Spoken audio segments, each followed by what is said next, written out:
والصلاة والسلام على سيد الأنبياء والمرسلين وعلى عباد الله الصالحين أما بعد فبسم الله الرحمن الرحيم والصلاة والسلام عليك يا سيدي يا رسول الله الصلاة والسلام عليك يا سيدي يا حبيب الله الصلاة والسلام عليك يا سيدي يا شفيع المذنبين وعلى آلك وأصحابك يا سيدي يا رحمة للعالمين.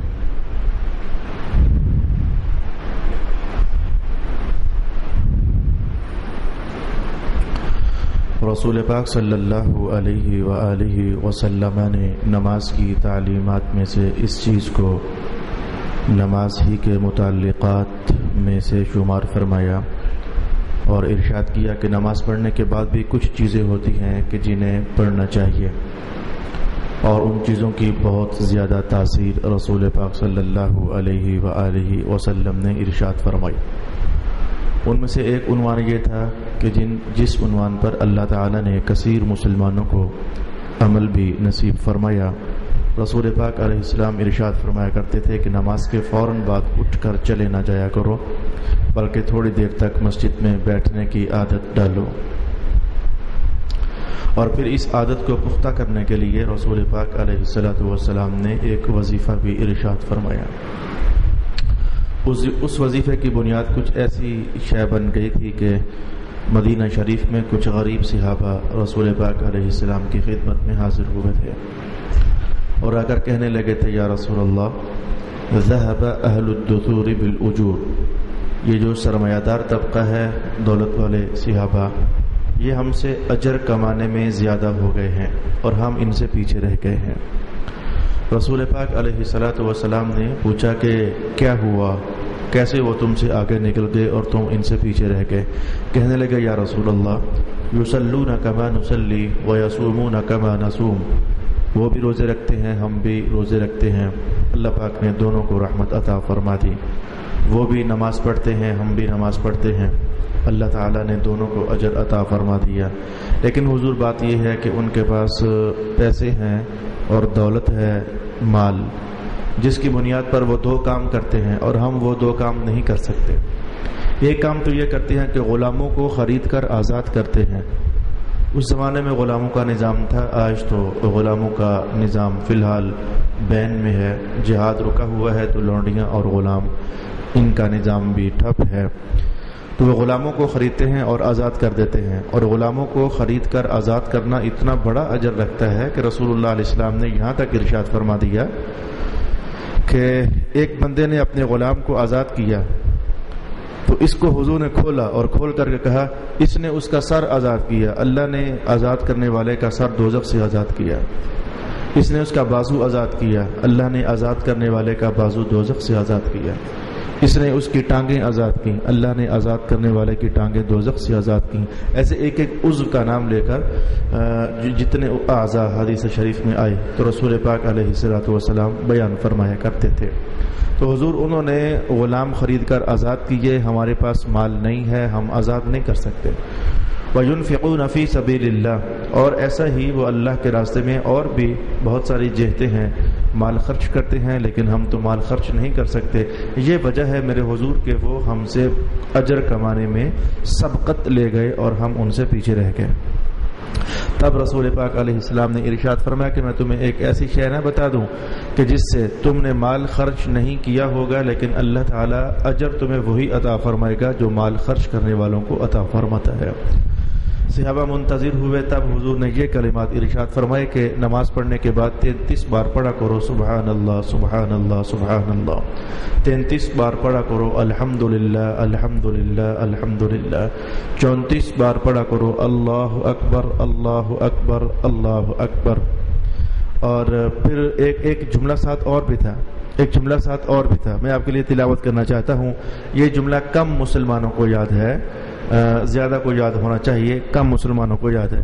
رسول اللہ علیہ السلام نے فرمایا کہ پھر آخر میں جو بندہ یہ جملہ پڑھ لے گا، لا الہ الا اللہ وحدہ لا شریک لہ لہ الملک ولہ الحمد وہو علی کل شیء قدیر، یہ چوتھے کلمے کا کچھ تھوڑا سا حصہ ہے، جو کہ اس حدیث پاک میں وارد ہوا، لا الہ الا اللہ وحدہ لا شریک لہ لہ الملک ولہ الحمد وہو علی کل شیء قدیر. تو وہ پڑھنے کے بعد نا 33 بار تو پھر یہ جملہ بھی ساتھ پڑھ لیا کرو. تو ہوگا یہ کہ دریاؤں کے اوپر جو پانی کے چلنے سے جھاگ پیدا ہوتا ہے، یہ تو خاص کر کے سیلاب کے زمانے میں دیکھا جا سکتا ہے. ویسے بھی جو دریائی زمینیں ہیں، آپ تو ادھر کے رہنے والے لوگ ہو، ہم پنجاب کے رہنے والے، ہم دیکھتے ہیں کہ بعض اوقات نہروں کے اوپر بھی جھاگ پیدا ہوا ہوتا ہے. تو دریاؤں کے اوپر جو جھاگ پیدا ہوتا ہے، اب کتنا بڑا دریا اور کتنی زیادہ جھاگ. تو فرمایا حضور نے کہ اگر تمہارے گناہ اتنے زیادہ بھی ہوئے جیسے کہ یہ جھاگ ہوتا ہے، تو اللہ تعالیٰ اس کلمات کی برکت سے وہ سارے کے سارے معاف فرما دے گا. او کما قال النبی صلی اللہ علیہ وآلہ وسلم. خیر سے اس حدیث پاک پر عمل کرنا شروع ہو گیا. صحابہ واپس چلے گئے. چند دنوں کے بعد پھر آ گئے اور آ کر کے تو وہی بات پھر کہہ دی کہ حضور وہ ہم سے آگے نکل گئے. فرمایا میں نے تمہیں ابھی ایک وظیفہ بتایا تھا، پھر وہ آگے کیسے نکل گئے؟ تو کہنے لگا کہ حضور جو آپ نے ہمیں بتایا تھا وہ انہیں بھی پتہ چل گیا ہے، تو اب انہوں نے بھی پڑھنا شروع کر دیا ہے، تو ظاہر ہے کہ وہ ان کا گراف پھر ہم سے زیادہ ہو گیا. تب رسول اللہ علیہ الصلوۃ والسلام نے ارشاد فرمایا، ذالک فضل اللہ یؤتیہ من یشاء. یہ اللہ تعالیٰ کا فضل ہوتا ہے، جسے چاہتا ہے عطا فرما دیتا ہے. حدیث پاک مکمل ہوئی. اس حدیث پاک سے ہم نے 2-3 باتیں سیکھنے کا اہتمام کیا. ایک بات تو یہ کہ نماز پڑھنے کے بعد وہ مسلمان جنہیں فوراً چلے جانے کی عادت ہوتی ہے، اے کاش کہ اللہ تعالیٰ ان کا دل مساجد کے ساتھ لگائے. نماز پڑھنے کے بعد وہ تھوڑی دیر کے لیے بیٹھنے کا اہتمام کریں. گھر جا کر بھی تو کچھ ایسا خاص نہیں ہوتا جو فوراً انہوں نے کرنا ہوتا ہے. مجھے پتہ ہے گرمیوں کا زمانہ ہے اور ساری رات بجلی کا ہونا اور نہ ہونا یہ آنکھ مچولی نیند کو پورا نہیں ہونے دیتی، اور فجر کی نماز کے بعد خاص کر کے پھر وہ اٹھ کر کے تو جانے کو اور سونے کو آرام کرنے کو دل کرتا ہے. لیکن مجھے پھر حدیث کا جملہ اس موقع پر خوب یاد آئے گا. درس قرآن حکیم میں آنے والے مستقل جو لوگ ہیں انہوں نے یہ حدیث مجھ سے کہیں نہ کہیں سنی ہے.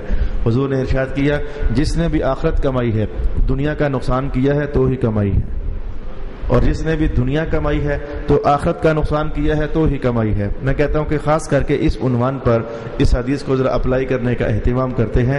آپ لوگوں نے اپنی نیند کو ضائع کیا، یہ دنیا ہے تو دنیا کا نقصان ہوا، لیکن جو آدھا گھنٹہ یہاں بیٹھ جاتے ہو، تسبیح کرتے ہو، حضور کا حدیث کا بیان سماعت کرتے ہو، تو دنیا کا نقصان ہوا ہے تو ہی آخرت کمائی ہے نا. آپ میں سے کتنے لوگ ایسے ہو جو دور دور سے آتے ہو، حالانکہ ان کے لیے گھر میں نماز پڑھنا آسان ہے، نماز پڑھی اور ساتھ ہی بستر پر لیٹے اور سو گئے، لیکن بات وہی ہے کہ دنیا کا نقصان کرو گے تو ہی اللہ تعالیٰ آخرت کا نور عطا فرمائے گا. اور جو اٹھ کر چلے گئے تو لامحالہ سی بات ہے کہ آخرت کا نقصان ہو گیا.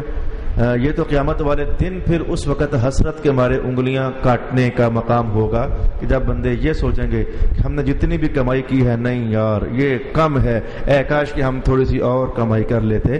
تو اب انہوں نے اپنی دنیا کا فائدہ کیا اور آخرت کا نقصان. تو جس نے بھی دنیا کمائی ہے، یہ تھوڑا سا جو آرام شرام کر لیا، تو آخرت کا نقصان کیا ہے تو ہی انہوں نے دنیا کمائی ہے. اچھا، تو میں نے کہا کہ ایک تو ایسے مسلمانوں کو اللہ تعالیٰ ان کے دلوں میں اپنے ذکر کی، یاد کی محبت پیدا فرمائے، اپنے گھر میں بیٹھنے کی محبت انہیں پیدا فرمائے. ایک بات تو ہم نے یہ سیکھی کہ نماز کے بعد مسجد میں بیٹھنا چاہیے. یہ بیٹھنا کوئی، اگر خاموش ہو کر بھی بیٹھو تو اس کا مقام کیا ہے میں آپ کو بتاؤں. نماز پڑھنے کے بعد خاموش ہو کر آپ بیٹھ گئے، آپ نے کوئی ذکر نہ کیا، آپ نے کوئی حدیث کا بیان نہ سنا، نماز پڑھنے کے بعد خاموش ہو کر بیٹھ گئے. اور رسول اللہ علیہ السلام کبھی کبھی ایسا کیا کرتے تھے. جیسے یہ صاحب یہ دونوں گھٹنے اٹھا کر کے تو پھر بازوؤں کا کلاوا بنا کر بیٹھے ہوئے ہیں. رسول اللہ علیہ السلام کئی بار ایسا ہوتا کہ دونوں گھٹنے مبارک اٹھاتے اور کلاوا بنا کر کے تو بیٹھ جاتے. اور مذہب شریف میں یہ حالت اللہ تعالیٰ کے دربار میں انتہائی عجز و مسکنت کی حالت ہے. اللہ تعالیٰ بڑا خوش ہوتا ہے. تو حضور بھی ایسے بیٹھا کرتے تھے. تو میں نے کہا اب صرف بیٹھنے کا مقام یہ ہے. رسول اللہ علیہ السلام فرماتے ہیں جب تک کوئی مسلمان شخص نماز پڑھنے کے بعد اپنی اسی جگہ پر بیٹھ جاتا ہے اور بیٹھا رہتا ہے تو اللہ تعالیٰ آسمان سے فرشتوں کو بھجواتا ہے اور ان فرشتوں کو حکم ہوتا ہے کہ جب تک یہ بیٹھا رہے تم بھی اس کے پاس بیٹھے رہو. اور مسلسل یہ جملے بولو، دعائیہ کلمات تھے، مسلسل یہ جملے بولو، اللہم اغفرہ، اللہم ارحمہ، اللہم اغفرہ اللہم ارحمہ اللہم اغفرہ اللہم ارحمہ، اے اللہ اسے رحمت عطا فرما، اے اللہ اسے بخشش عطا فرما، اے اللہ اسے رحمت عطا فرما، اے اللہ اسے بخشش عطا فرما۔ تو مسلسل یہ فرشتوں کے زبان سے نکلنے والے دعائیہ کلمات مومن بندے کا حصہ بنتے رہتے ہیں۔ اور اگر ساتھ یہ جو میں نے ابھی آپ کو بتایا، بیٹھنا الگ ثواب ہو گیا، پڑھنے کا الگ ثواب ہو گیا، اور جو حدیث کا بیان سنا یہ تو پوچھو ہی نہ، یہ کیا مقام رکھتا ہے قرآن کا بیان سننا یا حدیث کا بیان سننا، یہ تو پوچھو ہی مت۔ الترغیب و ترہیب کے اندر کتاب العلم میں یہ حدیث پاک نقل کی گئی کہ رسول پاک علیہ السلام فرماتے ہیں جو مذہب کا ایک سبق سیکھتا ہے، یعنی ایک مسئلہ سیکھا تو ایک سبق سیکھا، جو مذہب کا ایک سبق سیکھتا ہے تو اللہ تعالیٰ اسے 1000 نفل پڑھنے سے بھی زیادہ اجر عطا فرما دیتے ہیں۔ میں آپ کو یہ بتا رہا ہوں کہ نماز کے بعد کے معمولات مسلمانوں کے نام رسول اللہ علیہ السلام نے کیا کیا فرمائے ہیں، ان میں سے ایک شے تو نماز کے بعد بیٹھنا ہوا، جس کا ایک فائدہ میں نے ابھی آپ کو بیان کیا کہ بیٹھنے پر فرشتوں کا نزول ہوتا ہے، اور دوسرا معمول یہ کہ وہ تسبیحات کا پڑھنا، اور ان تسبیحات کے پڑھنے پر رسول اللہ علیہ السلام نے ایک فائدہ تو یہ ارشاد فرمایا کہ ہوگا یہ کہ جن لوگوں نے مال خرچ کیے ہیں تو ان کے مال خرچ کرنوں سے بھی زیادہ اللہ تعالیٰ تمہیں اجر عطا فرما دے گا۔ تم نے پیسہ خرچ نہیں کیا ہوگا لیکن اللہ تعالیٰ اجر نصیب فرمائے گا۔ اور تیسری بات میں نے آپ کو انہی کلمات کی برکات میں سے یہ بھی بتا دی اور حدیث کی روشنی میں بتا دی کہ لا الہ الا اللہ وحدہ لا شریک لہ لہ الملک ولہ الحمد وہو علی کل شیء قدیر۔ یہ کلمات ایسی ہیں کہ جن کے پڑھنے پر یہ نتیجہ ہوتا ہے کہ اگر سمندروں کی اور دریاؤں کی جھاگ کے برابر بھی گناہ ہوں تو اللہ تعالیٰ معاف فرما دیتا ہے۔ مراد اس سے صغیرہ گناہ ہوتے ہیں، کبیرہ گناہوں کی معافی بہرکیف توبہ ہی سے ہوتی ہے، توبہ کا جو پروسیس شریعت پاک کے اندر بیان کیا گیا۔ اب میں ایک چوتھا فائدہ بھی بیان کرتا ہوں کہ یہ جو کلمات کا پڑھنا ہے، رسول اللہ علیہ السلام کیا بات ہے ہمارے مذہب کی، حضور کی ایک ایک ادا پر اللہ تعالیٰ کتنی برکتیں عطا فرماتا ہے۔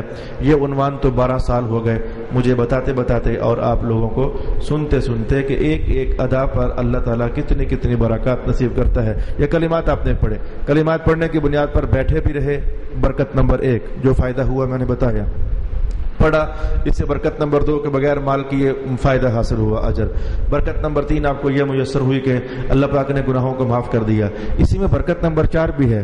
آج حضور رحمت عالم بیٹھے ہوئے تھے تو اچانک بات یہاں سے شروع فرما دی، کہنے لگے تمہارے جسم میں دیکھو یہ ہڈیاں جہاں جڑتی ہیں، یہ انگلی کے اندر آپ کو 2 جوڑ محسوس ہوتے ہیں، اور اگر جڑ والا حصہ بھی ساتھ ڈال لو تو 3 جوڑ محسوس ہوتے ہیں۔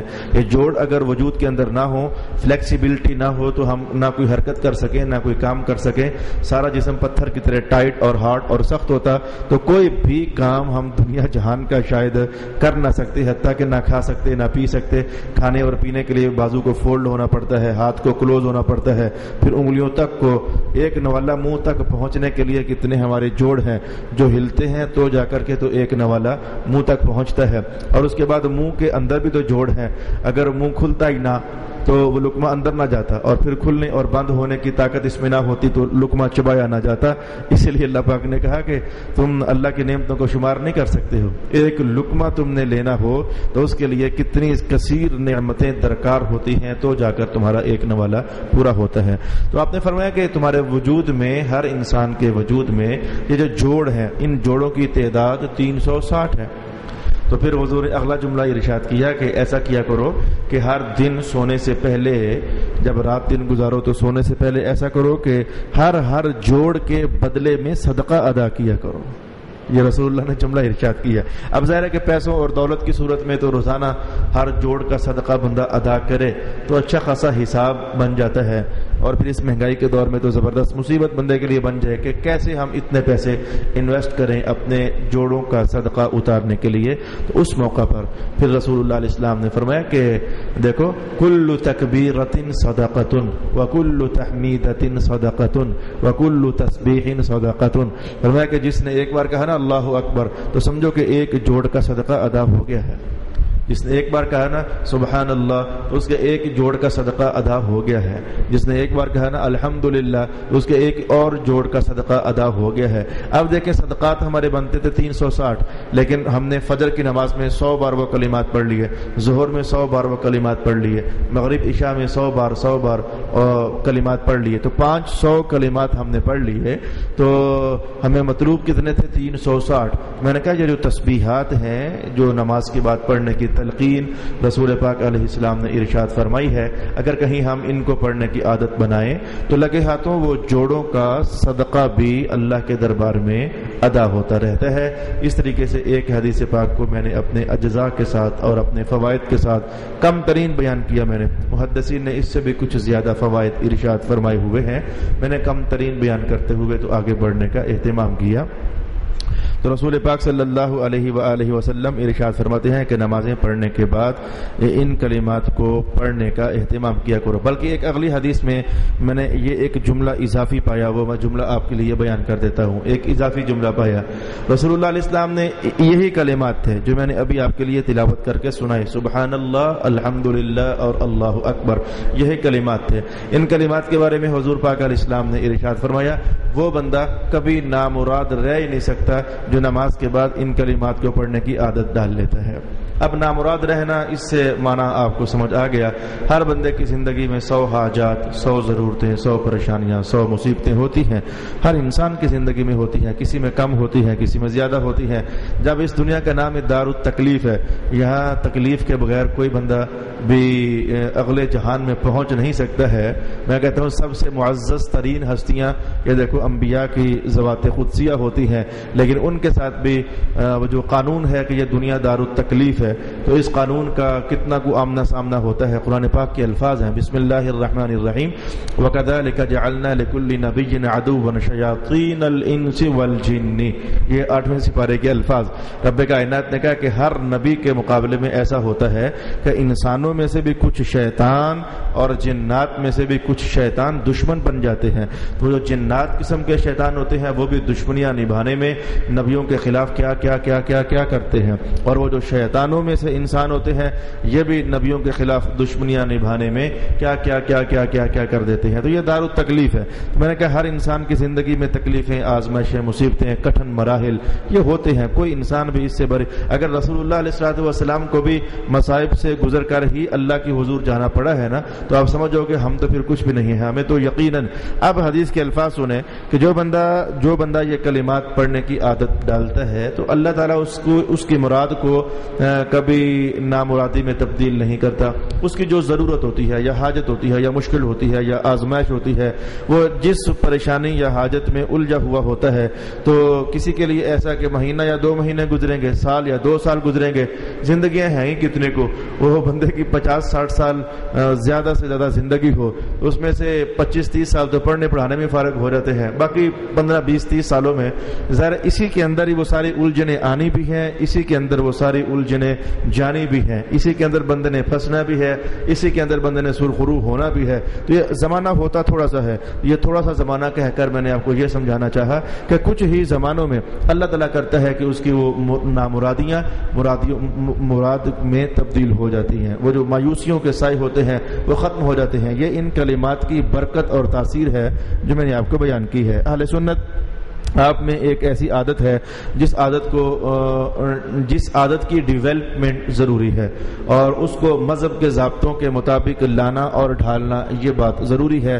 میں اپنے دروس میں تو یہ بات کئی بار کہہ چکا اور کہتا رہتا ہوں, لیکن عیدگاہ محلے میں مجھے چونکہ سال کے بعد آنا ہوتا ہے رمضان المبارک کے 21 دنوں کے لیے, تو یہاں میرے کچھ نئے سامعین بھی ہوتے ہیں, تو اس حوالے سے مجھے بعض اوقات کسی اپنے مذہبی حوالے کا تکرار کرنا پڑ جاتا ہے. یہ جو حدیث میں نے آپ کے لیے ابھی بیان کر دی ہے, اس سے ایک بہت باریک بات کو سمجھنے کی ذرا کوشش کریں. وہ باریک بات یہ ہے کہ ہم لوگ دعائیں دعا کرنا جی بھائی صاحب چودھری صاحب مولانا صاحب خطیب صاحب شاہ جی قبلہ بزرگ کو دعا کرنا، یہ دعا کرنا یہ ہم مسلمانوں کی ایک عادت ہے، ایک دوسرے سے کہتے اور ریکویسٹ کرتے رہتے ہیں کہ دعا کرنا۔ دوسری چیز یہ ہے کہ ہم کچھ وظیفوں کے پڑھنے پڑھانے کے بھی قائل ہیں، جی وہ کوئی وظیفہ بتائیں نا جی، پریشانی ہے یہ وظیفہ مانگنا یا پھر اللہ کے نام کا ورد کرنا، تو اس بات کے بھی ہم قائل واقع ہوئے ہیں اور بہت سارا کچھ ہم اسے چاہتے ہیں۔ کچھ تو مسلمان ایسے نالائق بھی ہو گئے ہیں کہ انہیں کچھ اور ملے یا نہ ملے وظیفہ ملنا چاہیے، نماز پڑھو یا نہ پڑھو وظیفہ کرنا چاہیے، قرآن پڑھو یا نہ پڑھو وظیفہ ہونا چاہیے۔ یہ نالائق درجے کے مسلمان ہیں۔ میں یہ 16ویں سپارے کا بیان آپ کے سامنے لا رہا ہوں۔ فخلف من بعدهم خلف، کچھ نالائق لوگ ایسے ہیں اضاعوا الصلاۃ، جو نمازوں کو ضائع ہی کر دیتے ہیں اور انہیں اس سے غرض ہی نہیں ہوتی کہ نمازیں ضائع ہو گئیں۔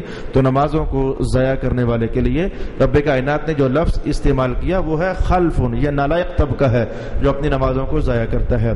تو ابھی تک میں نے وہ بات آپ کو بتائی نہیں ہے جو میں کہنا چاہ رہا ہوں کہ آپ کی ایک عادت ہے جسے ڈیولپ کرنا ذرا ضروری ہے۔ تو وہ عادت کیا ہے؟ جو وظیفوں کا نظام ہے، یہ وظیفہ پڑھنے سے دو چیزیں، ہم نے اللہ کا نام کوئی سا بھی لے لیا، استغفر اللہ استغفر اللہ استغفر اللہ، تو ثواب تو ہمیں ہوا ہی ہوا، ثواب ہمیں ہوا ہی ہوا، ظاہر اللہ کا نام ہے تو اللہ کا نام لینے میں ثواب تو ایک شور بات ہے کہ لازمی اللہ تعالیٰ نصیب فرماتا ہے، لیکن جس مقصد کے لیے ہم وہ وظیفہ پڑھنا چاہ رہے ہیں وہ مقصد پورا ہوگا یا کہ پورا نہیں ہوگا، اس سلسلے میں آپ کو بتانا چاہتا ہوں۔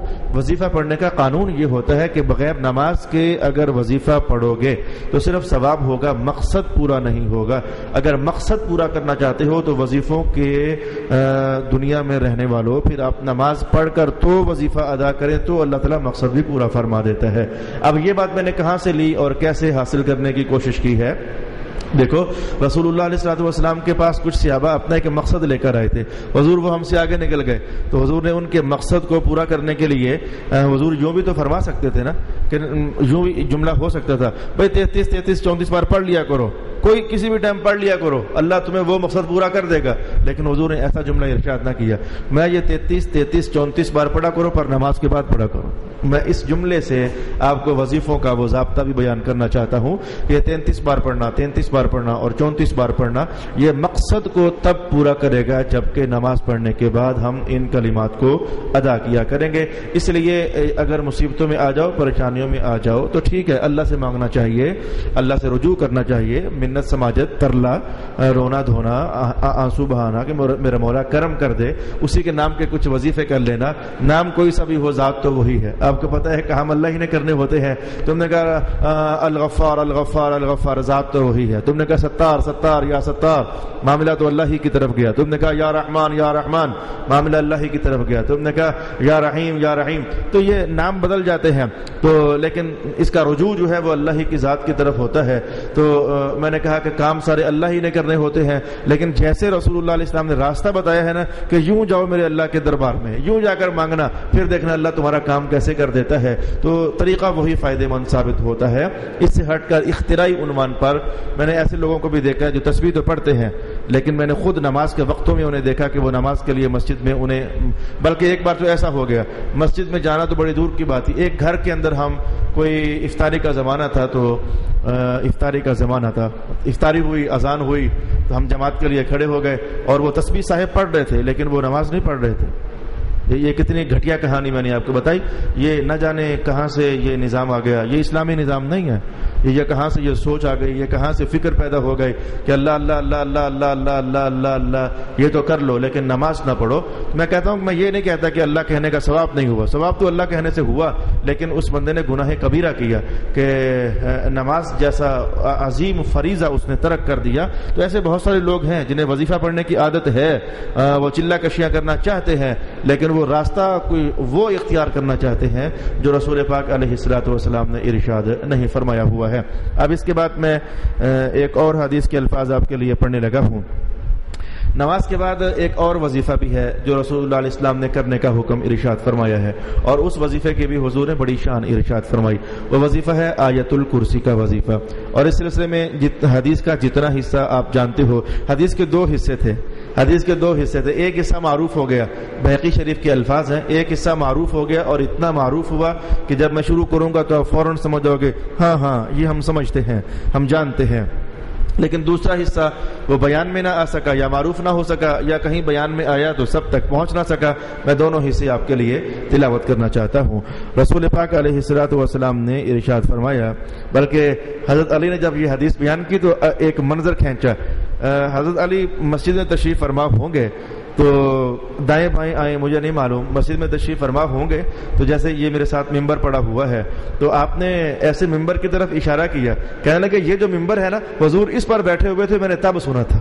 یہ صحابہ کی اور یہ حدیث بیان کرنے والوں کی عادات ہیں. صحابہ سے یہ شروع ہوتی ہیں اور آگے پھر تابعین اس کو نقل کرتے ہیں اور پھر تبع تابعین اور محدثین تک یہ ادائیں چلتی ہیں. اور جو تابعی ہے وہ بھی بیان کرے گا کہ مجھے یہ حدیث بیان کی حضرت علی نے، اور حضرت علی فرماتے تھے کہ حضور اس ممبر پر بیٹھے ہوئے تھے. اچھا پھر جب وہ نیچے مزید کسی محدث کے پاس حدیث پہنچتی ہے تو وہ پھر ایسا ہی کلام کرتے ہیں. مجھے حدیث بیان کی خواجہ حسن بصری نے، خواجہ حسن بصری کہتے ہیں مجھے بیان کیا حضرت علی نے، اور حضرت علی فرماتے تھے کہ حضور اس ممبر پر بیٹھے ہوئے تھے. پھر وہ جو ادائیں ہوتی ہیں باقاعدہ وہ ٹرانسفر ہوتی ہیں اور حدیث کی دنیا میں وہ بیان کی جاتی ہیں اور اس کے فائدے اپنے ہوتے ہیں کہ رسول اللہ کی یہی تو وہ چیز ہے جس کو ہم اہل سنت آپ کو کئی بار بیان کر چکے کہ سرکار دو عالم کی کیا عظمت ہے. اللہ نے ان کی اداؤں کو بھی محفوظ فرمایا ہوا ہے. وہ صحابہ سے، پھر تابعین سے، پھر تبع تابعین سے وہ ادائیں تک جو ہے رسول پاک علیہ الصلوۃ والسلام نے اگر کوئی حدیث ایسی ہے کہ جس میں رسول پاک علیہ السلام نے نگاہیں آسمان کی طرف اٹھا کر کوئی قول کیا تو صحابہ کہتے ہیں میں نے دیکھا حضور نے آسمان کی طرف نظریں اٹھا کر یہ قول ارشاد فرمایا. یعنی وہ نظروں کے اٹھانے تک کی جو ادائیں ہیں اللہ پاک نے وہ بھی محفوظ فرمائی. اچھا تو فرماتے ہیں کہ حضور رحمت عالم اس ممبر پر بیٹھے ہوئے تھے اور آپ نے یہ جملہ ارشاد کیا تھا کہ نماز پڑھنے کے بعد جو شخص آیت الکرسی پڑھتا رہتا ہے، یہ پڑھنا مراد نہیں ہوتا، پڑھتا رہنا مراد ہوتا ہے. پڑھنا اور شے ہوتی ہے اور پڑھتا رہنا یہ اور شے ہوتی ہے. نماز پڑھو یہ نہیں کہ پڑھو اور بس پڑھتے رہو، جو بھی حکم ہوتا ہے اس میں کنٹینیوز وہ کام کرنا ہوتا ہے. نماز پڑھو یعنی نماز پڑھتے رہو، زکوٰۃ دو یعنی زکوٰۃ دیتے رہو، آخر دم تک یہ عمل کرنا، یہ مطلوب شریعت. تو جو بندہ آیت الکرسی پڑھتا ہے تو اللہ رب العالمین اس بندے کے درمیان اور جنت کے درمیان صرف ایک ہی فاصلہ رہ گیا جو اللہ نے رکھا ہوا ہے. جس دن وہ فاصلہ ختم ہو گیا نا تو ساتھ ہی جنت ہے، اور وہ فاصلہ حضور کا موت کا ہے. بس موت آنے کی دیر ہے تو موت کے بعد ایسے بندے کے لیے اللہ رب العالمین نے جنت تیار فرمائی ہوتی ہے. اب میں نے کہا حدیث کا اتنا جملہ تو معروف ہوا، حدیث کا ایک اور جملہ بھی ہے ساتھ میں آپ کو بتانے لگا ہوں. اور فرمایا جو بندہ لیٹتے وقت آیت الکرسی کو پڑھ لے گا، یعنی گھر میں سونے کا وقت ہو گیا تو سوتے وقت بھی اس آیت الکرسی کو پڑھ لے گا. اب جملہ سنیں، اللہ تعالیٰ اس کے پڑوسی، اس کو اور اس کے پڑوسی کے گھر کو، پڑوسی کے گھر کو، یہ جملہ ہے جو آپ کو بتانا چاہتا ہوں. اللہ تعالیٰ اس کے گھر کو اور اس کے پڑوسی کے گھر کو اور آس پاس والے گھر والوں کو اللہ تعالیٰ شیطان سے بھی محفوظ فرما دیتا ہے اور چوروں سے بھی محفوظ فرما دیتا ہے. او کما قال النبی صلی اللہ علیہ وآلہ وسلم. جہاں آپ نے اس آیت الکرسی کی یہ فضیلت اور اس کی یہ تاثیر سماعت کی لگے ہے تو آپ کو یہ بات سمجھ آنی چاہیے نا کہ جو بندہ نمازی ہے، نماز پڑھ کر آیت الکرسی پڑھتا ہے تو اس کی وجہ سے ہمارے گھروں کو اللہ تعالیٰ برکت دیتا ہے. تو یہ نیک پڑوسی کا ہونا بڑا کمال ہوتا ہے. یہ آپ کو بات فوراً سمجھ آ جانی چاہیے کہ کوئی اچھا پڑوسی میسر ہو جائے، کوئی نیک پڑوسی میسر ہو جائے، یہ تو مطلوب شریعت ہے. یہ تو مطلوب شریعت ہے کہ دنیا میں بھی، بلکہ یہ مسئلہ ہے کہ گھر بنانے سے پہلے پڑوس چیک کرو، گھر بنانے سے پہلے پڑوس چیک کرو. حتیٰ کہ یہ پڑوس کا اچھا ہونا اتنا عظیم الشان ہے کہ حضرت یوسف پیغمبر علیہ الصلوۃ والسلام عجز کی حالت میں یہ دعا کر دیتے ہیں. ورنہ نبیوں سے اچھا کون ہو سکتا ہے اوروں کی خاطر؟ نبیوں کی اچھا کون ہو سکتا ہے؟ لیکن آپ پڑوس کے اچھا ہونے کو اتنا محسوس کرتے کہ آپ نے عجز کی حالت میں دعا کر دی، توفنا مسلما والحقنی بالصالحین. اے اللہ مجھے اسلام کی حالت میں موت دینا اور مرنے کے بعد کسی نیک بندے کے پڑوس میں جگہ عطا فرما دینا. حالانکہ نبی خود نیک ہوتے ہیں، اوروں کو نبیوں کے پڑوس میں جگہ ملے تو ان کی حق میں خیر و برکت ہو گئی. لیکن میں نے پہلے جملہ بولا، عجز کی حالت میں یہ جملہ بولتے ہیں کہ اللہ تعالیٰ نیک بندوں کے ساتھ میرا الحاق فرما دینا. تو یہ پڑوس کا اچھا ہونا اللہ تعالیٰ یہ بھی ہم سب کو نصیب فرمائے. تو آیت الکرسی کی دو تاثیریں میں نے آپ کو بیان کر دی ہیں. باقی یقین بھی بہت بڑی چیز ہے، یقین بھی بہت بڑی چیز ہے. ایک ہوتا ہے فارمیلٹی، ایک ہوتا ہے یقین. میں آخری بار استاد محترم کے پاس حاضر خدمت ہوا تو کہنے لگے کہ آپ کو یقین کی کہانی سناؤں. میں نے کہا سنائے. تو کہنے لگے کہ لوگوں نے عیسیٰ علیہ السلام سے پوچھا کہ آپ پانی پر چل لیتے ہو تو کیا آپ کیسے چل لیتے ہو، پانی پر آپ کیسے چل لیتے ہو؟ تو کہا یقین سے. کہا یقین سے. کہا کیسے؟ اچھا میرے سمیت ہیں ہم سارے کمزور، یہ نہیں کہ میں میرا بھی حال یہی ہے، ہم سب پبلک لوگ ہیں تو ہمارے یقینوں کا حال یہی ہے. تو کہا کیسے چل لیتے ہو؟ کہا یقین سے. کہا یقین سے مراد کیا ہے؟ کہا آؤ چلتے ہیں نا پانی پر، اللہ کا نام لے کر آپ بھی چلو، میں بھی چلتا ہوں. تو پانی کی حالت نارمل، عیسیٰ علیہ السلام بھی چل پڑے تو ہواری بھی چل پڑے، تو پانی پر سب چل رہے ہیں. وہ اللہ نے کیا ایسا کہ وہ موج ذرا اٹھا کر نہ ذرا بھیجی نہ اس طرف، موجیں پانی میں چلتی ہیں تو موج اٹھا کر ذرا بھیجی نہ ادھر. عیسیٰ علیہ السلام تو چلتے رہے اور ہواری چیخ پڑے. کہا کیا ہوا؟ کہا موج دیکھ کر ڈر گئے ہیں. تو کہا پھر یقین نہ رہا نا اللہ پر. اس لیے تو میں کہتا ہوں کہ یہ یقین جو ہے یہ بہت بڑی چیز ہوتی ہے. تو رسول اللہ علیہ السلام نے جو فرما دیا، اللہ سے بڑھ کر وعدہ پورا کرنے والا ہے ہی کون؟ رسول اللہ سے بڑھ کر وعدہ پورا کرنے والا ہے ہی کون؟ تو اے کاش کہ ایسا ہو جائے کہ اللہ تعالی ہمیں رسول پاک علیہ السلام کی باتوں پر یقین بھی نصیب فرما دے. سننے کی حد تک تو ہر محراب بولتا رہتا ہے، ہر ممبر سے آوازیں اٹھتی رہتی ہیں، لیکن اس کے بعد چلو عمل بھی چلتا رہتا ہے، لیکن اللہ یقین محکم کے ساتھ ہمیں عمل نصیب فرما دے تو اس کی تاثیر بہر کیف الگ ہوتی ہے. یقین والوں کی دنیایں بھی ذرا الگ ہوتی ہیں. یقین والوں کے معاملات، توکل کرنے والے، توکل اللہ کی ذات پر یقین ہی کا ایک دوسرا نام ہے. تو یقین والوں کے انداز اپنے، یقین والوں کے وہ توکلوں کے رخ اور نتائج اپنے ہو جاتے ہیں. الغرض آیت الکرسی کے حوالے سے میں نے ایک اور بات آپ کی خدمت میں بیان کر دی. باقی بھی بہت سارے وظائف احادیث شریفہ میں آئے ہوئے ہیں، لیکن میں کہتا ہوں کہ جتنے بھی وظیفے ہیں یہ کثیر الوقوع ہو گئے. کبھی حضور یہ پڑھ لیتے، کبھی یہ پڑھ لیتے، کبھی یہ پڑھ لیتے، کبھی یہ پڑھ لیتے. استغفر اللہ واتوب الیہ، رسول اللہ علیہ السلام یہ وظیفہ بھی پڑھ لیتے. لا الہ الا اللہ وحدہ لا شریک لہ لہ الملک ولہ الحمد یحیی ویمیت، یہ جو چوتھے کلمے کے پاکیزہ الفاظ ہیں تو رسول پاک علیہ السلام یہ بھی تلاوت فرما لیا کرتے تھے. وہ آپ تو چونکہ عرب تھے تو عرب والوں کے لیے تو یہ سارے کلمات کا یاد رکھنا کوئی مشکل نہیں ہے. ہم غریبوں کی مجبوریاں بھی تو ہیں نا، ہم اجمی لوگ ہیں، وہ عربی کو رٹا لگا لگا کر یاد کرنا پڑتا ہے. تو یہ کلمات بھی ایسا ہوا کہ حضور پڑھ لیا کرتے تھے. ربی اعنی علی ذکرک وشکرک وحسن عبادتک. یہ کلمات بھی وارد ہوئے کہ جو بندہ نماز کے بعد 7 بار پڑھتا ہے کسی سے بات کرنے سے پہلے، اللہم اجرنی من النار، اللہم اجرنی من النار، اللہم اجرنی من النار، اللہم اجرنی من النار، اللہم اجرنی من النار، اللہم اجرنی من النار. اس کا معنی یہ ہے کہ اے اللہ دوزخ سے بچا دے مجھے، اے اللہ مجھے دوزخ سے بچا دے، اے اللہ دوزخ سے بچا دے. تو اگر اس دن مر گیا نا تو پھر واقعی اللہ بچا بھی لے گا. یہ حدیث کے الفاظ. تو یہ مختلف کلمات وارد ہوئے. اب اس میں میں یوں کہنا چاہوں گا کہ کے ساتھ مختلف وردوں کا آنا یہ اس بات کا اشارہ تھا کہ جس کو جو آسان لگے وہی کر سکتا ہے. آیت الکرسی کی حد تک تو مسلمانوں کو یاد ہوتا ہے، یا پھر سبحان اللہ، الحمدللہ اور اللہ اکبر کہنے کی حد تک بھی مسلمانوں کو یاد ہوتا ہے. اگر کوئی اس سے تجاوز کرتے ہوئے اللہم اجرنی من النار کر لے تو یہ سونے پر سہاگے والی بات ہے. پھر اس سے تجاوز کرتے ہوئے ربی اعنی علی ذکرک وشکرک وحسن عبادتک یہ کلمات یاد ہو جائیں تو یہ سونے پر سہاگا ہے. یہ سورۃ مریم ابھی حال ہی میں ختم ہوئی تو سورۃ مریم کے آخری کلمات یہ تھے لا یملکون الشفاعۃ الا من عہد لہ الرحمن. قیامت والے دن وہ لوگ جن کا اللہ سے عہد ہوگا وہ شفاعت کریں گے، جن کا اللہ سے عہد ہوگا وہ شفاعت کریں گے. تو کن لوگوں کا اللہ سے عہد ہوگا؟ اس پر میں نے 3 تفسیریں بیان کی تھی کہ ان کا بھی اللہ سے عہد ہے، ان کا بھی اللہ سے عہد ہے، ان کا بھی اللہ سے عہد ہے. یہ قیامت والے دن اللہ کے حضور سفارش کریں گے اور قابل قبول ہوگی. تو ان میں سے ایک وظیفہ تھا نماز کے بعد وہ کچھ پاکیزہ کلمات تھے کہ جو بندہ نماز کے بعد وہ پڑھتا رہتا ہے تو اسے سمجھ جانا چاہیے اس کا اللہ سے عہد ہو گیا.